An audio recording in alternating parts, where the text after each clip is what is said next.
Sumainyo ang Panginoon. Ang mabuting balita ng Panginoon ayon kay San Lucas.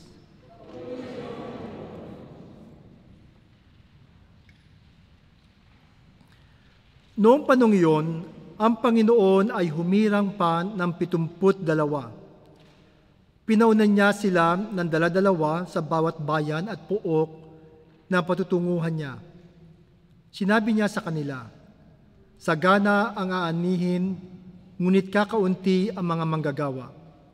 Idalangin ninyo sa may-ari na magpadala siya ng mga manggagawa sa kanyang bukirin. Humayo kayo, sinusugo ko kayong parang mga kordero sa gitna ng mga asong gubat. Huwag kayong magdala ng lukbutan, supot o panyapak. Huwag na kayong titigil sa daan upang makipagbatian kaninuman. Pagpasok ninyo sa alinmang bahay, sabihin muna ninyo, maghari nawa ang kapayapaan sa bahay na ito. Kung maibigin ang kapayapaan ang nakatira roon, sa kanila ang kapayapaan.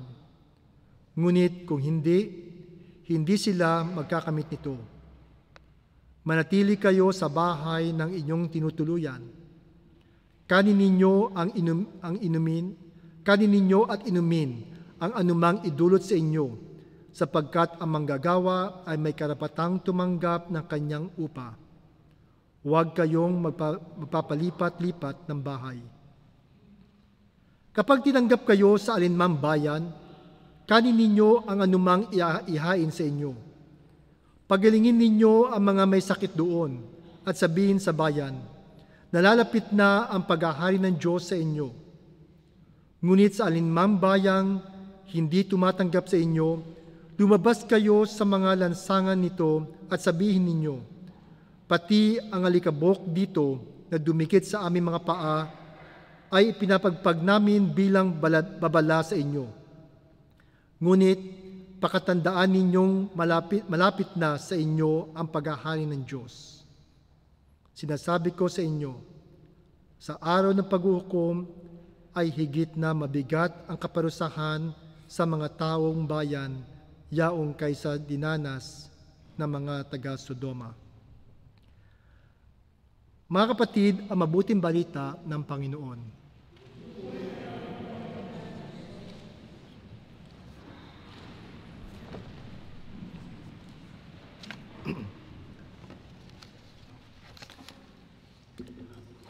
Magandang gabi sa inyo lahat. Narinig niyo ba ako? Kasi medyo nasira yung sound system ng simbahan, kaya nag-improvise sila ng ibang sound system. Alam niyo nangyayari sa mga simbahan, bigla ang nagkakaproblema. Okay? Gaya ng sa Pilipinas, isa sa mga problema ng simbahan doon ay alam niyo ba kung ano? Maraming paniki. Nakakita na kayo ng paniki? Huwag kayong tumingin sa mga katabi ninyo. Bad yan. Ngayon, minsan, sa isang simbahan, problema nga nila ang paniki. Kung paano papaalisin sa kisame na nagpupunta yung mga paniki doon. So, nag-usap-usap yung tatlong pari at nag-share sila kung paano ang ginagawa nila sa kanilang simbahan. So, nagpayabangan sila. Sabi ng unang pari, sabi niya, alam mo, simple lang yan eh. Bumili ako ng air gun. Tapos, yun ang ginagawa kong hobby. Binabaril ko sila. Siyempre, nabubulabog sila, nag-aalisan, kaya lang, ang problema, bumabalik, at pagbalik nila, nagsasama pa sila ng ibang tropa. Kaya naubos siya ng bala. Sabi naman ng isang pare, mahina yan. Ako ang ginagawa ko, bumibili ako ng chemical spray. No? Ginamit ko to. Very effective. Kasi kapag nasprayan sila, namamatay, nahuhulog. Kaya lang, ang problema, may mga naiiwan. At yung mga naiiwan na yun, pagkatapos ng ilang spray mo, nai-immune sila. At kapag nag-immune sila, nandun na sila, dumadami sila. Kaya hindi rin natatanggal. Sabi ng pangatlo, wala kayo sa lolo ko. Sa akin, simple-simple ginawa ko. Hindi ako gumastos. Alam mo yung ginawa ko? Kumuha na ako ng tubig. Binasbasan ko sila. At bininyagan ko lahat ng mga paniki. Ginawa kong Katoliko. Nagliparan sa labas. At hindi na bumalik. Pagkatapos maging Katoliko.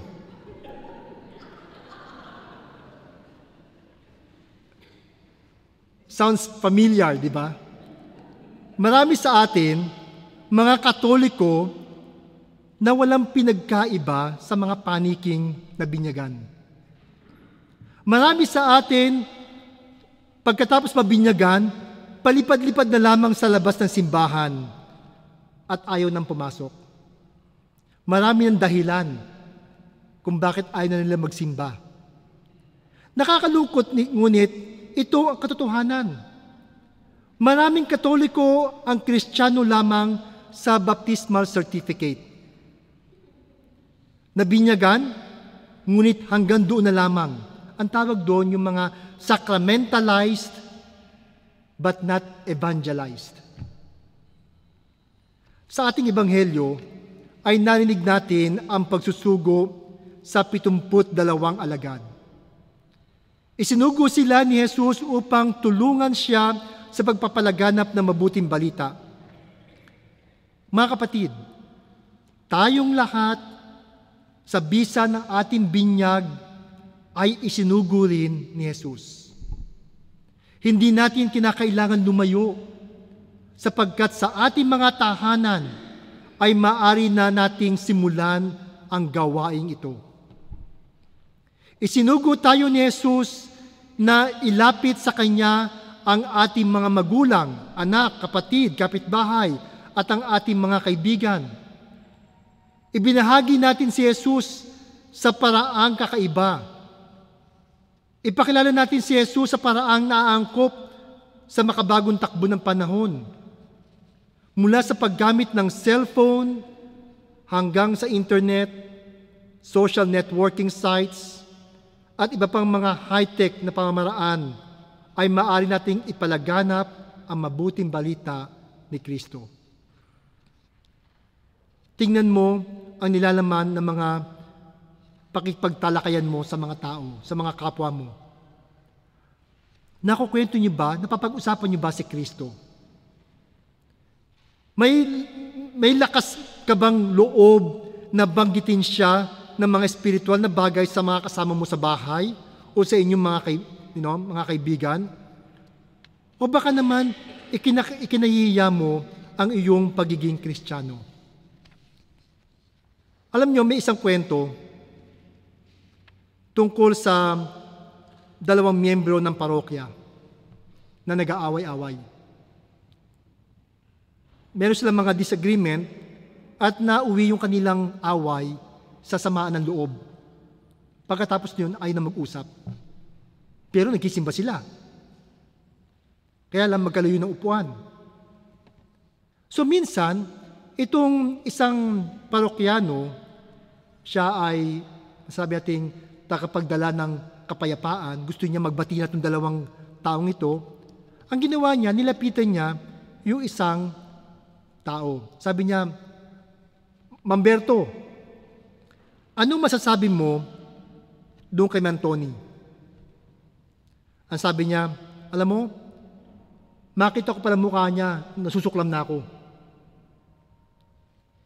Tapos sabi ng taong ito, pero, Mamberto, tandaan mo, si Mantoni, napaka-faithful niyan sa kanyang pamilya.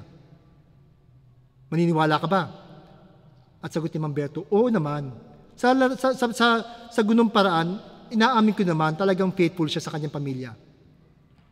Kinabukasan, itong nagdadala ng kapayapaan, pumunta siya kay Tony. Sabi niya, Tony, ano ba sabi ni Mang Berto tungkol sa iyo? Ang sagot ni Mang Tony, hindi. Pero alam ko siniraan niya ako. Kasi lagi siyang nanlalait sa akin.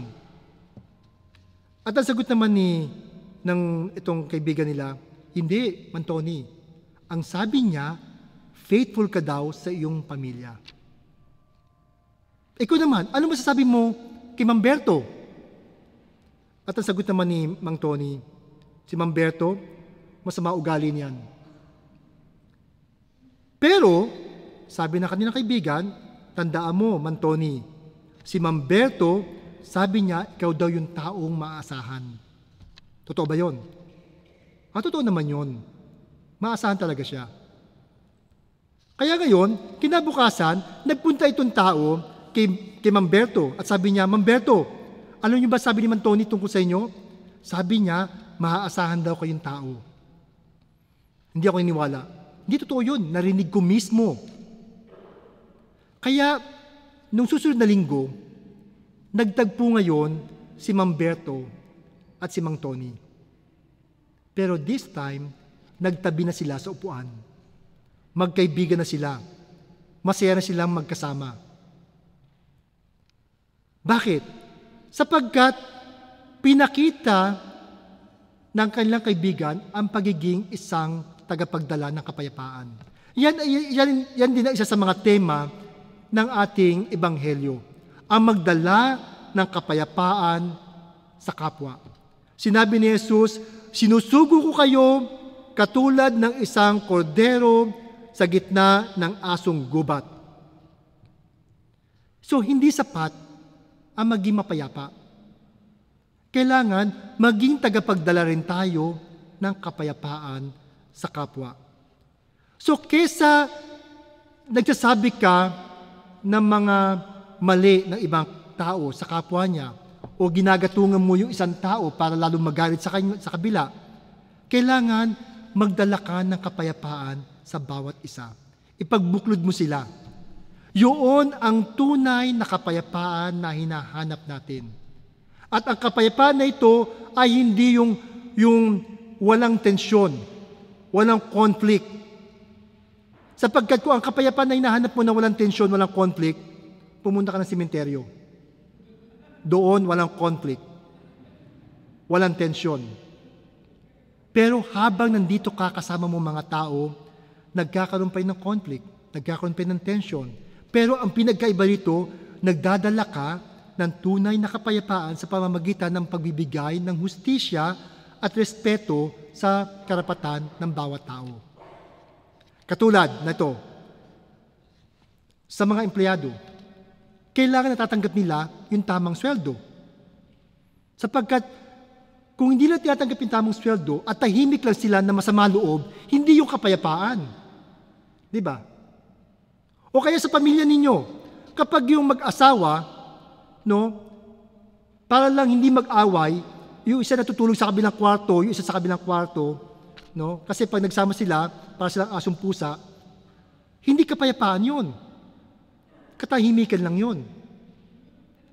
O kaya naman, kapag magkasama kayo ng iyong mga kaibigan, wala kang ginawa kundi siraan siya sa harap o ipahiya siya sa kapwa mo, hindi kapayapaan yun. Ang tunay na kapayapaan ay dapat nagmumula sa ating puso. Maging tagapagdala tayo ng kapayapaan sa ating kapwa. At ito, mangyayari lamang kung aalis natin yung katigasan sa ating buhay, sa ating puso. At sabi ng Panginoon, ang lahat ito ay magiging katulad ng tubig sa ilog. Alam niyo yung bote, di ba? Kapag binabad mo sa tubig yan, lumalambot yung label. At pagkatapos ng ilang araw, doon na matatanggal yung label. Ganun din dapat tayo. Nagpupunta tayo sa simbahan, nagsisimba tayo, hindi upang magpakit ng tao, kundi gusto natin mabasbasan tayo ng kalooban ng Diyos upang matanggal sa ating puso ang galit, upang matanggal sa ating puso ang sama ng loob sa kapwa. Kailangan mababad tayo sa biyaya ng Diyos. ngayong taon ng pananampalataya ay mangako tayo na pagsisikapan nating ipahayag si Kristo sa iba.